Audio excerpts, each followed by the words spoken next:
Secretary Roque, in the previous meeting or hearing, and this has been ano, affirmed by you, validated by you, that you were number one, you were nga an agent, lawyer for Will Win Company, no?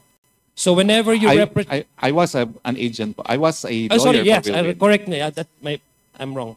I was wrong about that. You're a lawyer of Will Win Company. And whenever you represent Will Win Company in relation to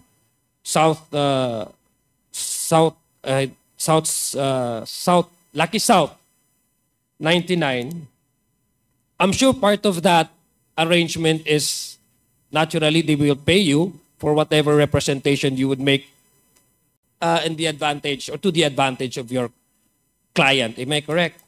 Well, hinire po nila ako para sa kaso. So, I do not have a general retainers with them. I have a specific agreement to handle the ejectment case, no? Which started in the RTC of Angeles, and then we elevated the case to the Court of Appeals. So, you never asked by Will Win Company to do extra services to their client because according to you, you're limited to that particular case? Yes po. As soon as we signed the client engagement memo, we were limited to handling that ejectment case. So bakit ho kayo nandoon sa meeting and why did you do some follow-ups? Well, as I said po, nung time na nag-meeting kami, hindi pa po kami hired officially for any legal engagement.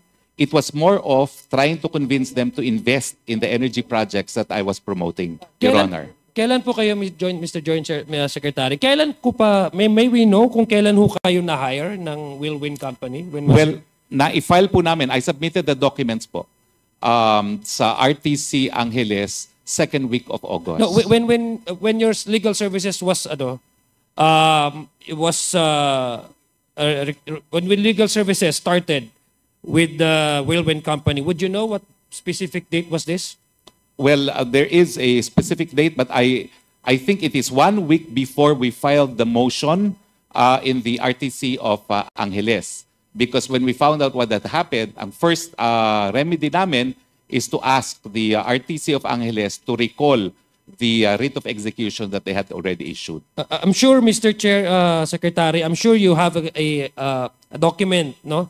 Official document that you are sabi mo nga, you contest the question of Congressman Flores and Congresswoman Beatrix in the previous, kasi there was no client attorney relationship between you and Lucky South 99. So I presume, following that logic of yours and your explanation, you would probably have a document that would testify that you were hired by Will Win Company. Would you be so kind enough as to give us a copy of that? That is covered by attorney-client privilege, Your Honor. Okay, sige. However, I would like to add... Yeah, but since magbait ka naman, Secretary, kasi nag-extend ka ng extra effort, maybe we can also tap that humanity of yours inside you to provide this committee. It is not something that you should be hiding because you're entitled naman to accept any legal arrangement with any companies in any corporation. It is not for me. It is not for me, Mr. Chair. It is for the client. But as far as the attorney-client privilege is concerned, that's sacrosanct po in the legal profession. Yes. Now, I would like to add po na although it is true that there could be an attorney-client without a written contract and without payment of services, the Supreme Court and the Code of Canons of Professional Responsibility takes the perspective of the client on when the attorney-client relation exists. In Canon 3 of the said rules of the said canons, the attorney-client begins as soon as the client reposes the confidence on an attorney to perform legal services.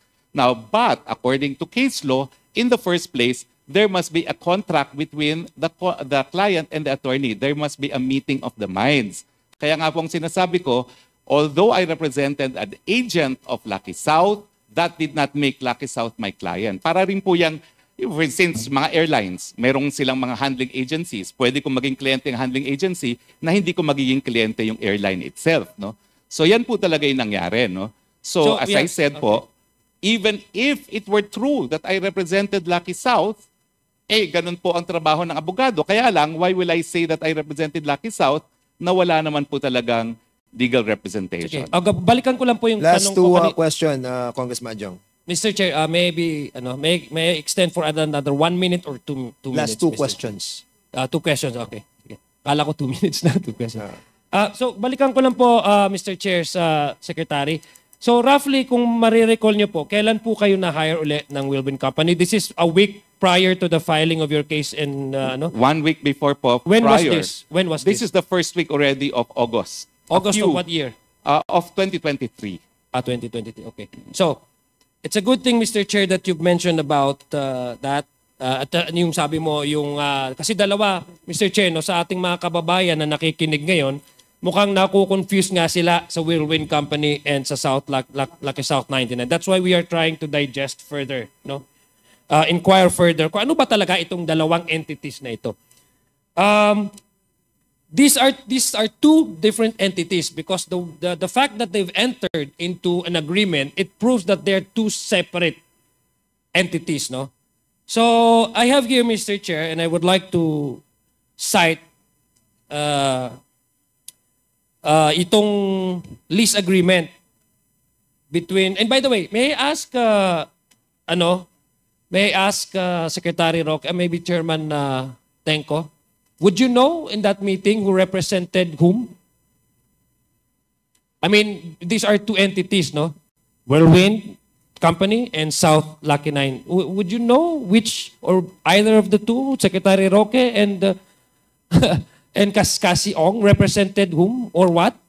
Well, Congressman Adjong. Or are you still also confused at that time because you thought they're still the same, one and the same? No, first of all, very clear in my mind, and I was in fact conferring with Attorney Jessa earlier. There was no discussion on Whirlwind during that said meeting. And I think more important to note is the fact that Whirlwind has no relationship with PAGCOR because Whirlwind was never given a license, nor Whirlwind had any other reason why PAGCOR will deal with, or Whirlwind will deal with PAGCOR, because for us, Whirlwind does not exist. Because they never had a license, they never applied for a license, they were never issued a license in the previous administration. So, sa amin pong dalawa ni Attorney Fernandez, maliwanag po sa amin, nagpunta si Cassie Ong doon, hindi naman po tungkol sa Whirlwind eh. Nagpunta po si Cassie Ong doon para Lucky South ipakiusap 99. yung arrears ng Lucky South 99 na currently, during the time, ay isang license holder ng PAGCOR. Dahil nabigyan po sila ng lisensya noong nakarang administrasyon ng PAGCOR, hindi po sa administrasyon ko. So, yun po ang tunay na ipinakikiusap ni Cassandra Cassie Leong at ni Attorney Harry Roque. So, yun po hindi po kami nakukonfuse, Congressman Adjong, sapagkat wala po namang relasyon kami sa Whirlwind eh.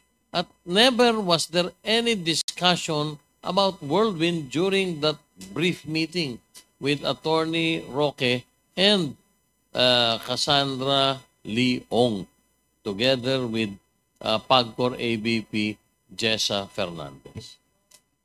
Thank you, Chairman. Secretary Roque, what is your take on that? Kasi mukhang klaro naman ata kay Secretary Tenko that you were there in that meeting and you were with Cassie Ong, who apparently was connected. I guess she's still connected with Lucky South 19. How can you convince us that there has nothing to do, your presence there has nothing to do with Lucky South 99, Mr. Chair? That you were there simply because you are representing Whirlwind Company, whose legal services that you have signed with this company is purely limited to the case that you have filed prior to your being hired by this company. So doon lang ako nagka-confuse. I'll give you, Mr. Chair, I'll give you time, Mr. Chair, to respond to that. Yes, Secretary maraming Roque. salamat, Mr. Chair. Nandun po si Cassandra Ong bilang ahente ng Lucky South. Pero gaya ng sinasabi ko, yung pagiging ahente niya does not make her a shareholder or an officer of Lucky South. And since I represented an agent, ang ibig sabihin po, ang kliyente ko yung ahente. Wala pong pagkakaiba yan, for instance, doon sa mga ground handler sa airport. Pwede kong maging kliyente yung ground handler, for instance, yung MIA score. Pero hindi ibig sabihin nyo na palibasa nagbibigay ng serbisyo ang MIA score sa Cathay, kliyente ko yung Cathay. So I rendered service to an agent of Lucky South, and obviously she was there to make sure that the interest of their principal would be protected dahil nga na-dispalkuhan siya. So the answer is, Kasiong was there as an agent. And in fact, in the rules of PAGCOR, kinakailangan magkaroon sila ng representative, an agent who will represent the different licenses with PAGCOR. And it is not a requirement that the agent becomes a shareholder or an officer. Okay. In fact, after that meeting was when Sandra Ong became a representative of Lucky Star. And if the good chairman will recall, kasi sabi ko, naalala ko, sabi niya, naku yan, Dennis Cunanan, palitan niyo yan. Hindi mabuting tao yan. No? Palitan mo na yan. At after that meeting, naging representative po si Cassie Ong ng Lucky South. But during the meeting po, on record na representative was still Dennis Cunanan, which Mr. Cunanan disputed the last time. Sabi niya a month before, hindi na raw siya ang representative. Pero sa officially in the records of PAGCOR, I am 100% sure po, as of the date that we met, it was still Dennis Cunanan. Kaya nga po kinakailangang tulungan si Sandra Ong kasi pwedeng hindi siya pansinin eh. Dahil bakit ka papansinin ng PAGCOR, hindi ka naman representative ng licensee nila. Yun lang po, Mr. Chair. Thank you, Mr. Chair. And this happened despite the fact that you were hired by Wilwin Company, not on any way connected with Lucky South 99. Mr. Opo. Chair, yes, no, that is a manifestation. I do not require any response to that, Secretary po. Mr. Chair, I have here the agreement, lease agreement between Wilwin Company, the lessor, and the leasee, in this case,